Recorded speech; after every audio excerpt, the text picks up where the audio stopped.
আমার মা কখনোই পথের ভিখিরি হয়নি। আমার মা অনুগৃহীত ছিল, এখন রাজরানী হয়েছে। আর রাজরানী হতে গেলেও তো অনেক যুদ্ধ করতে হয়, অনেক যুদ্ধ, লড়াই, বিদ্রোহ সবটাই করতে হয়।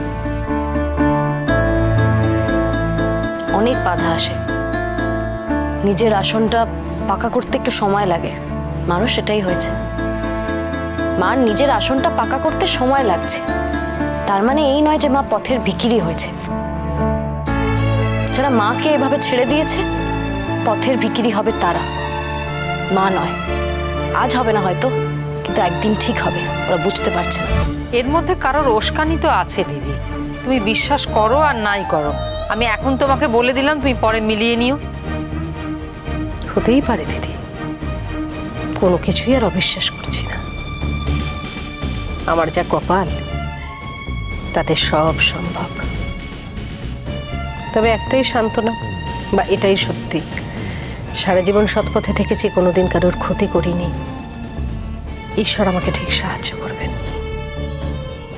কোনো মারাত্মক ক্ষতি কেউ আমার কখনো করতে পারবে না।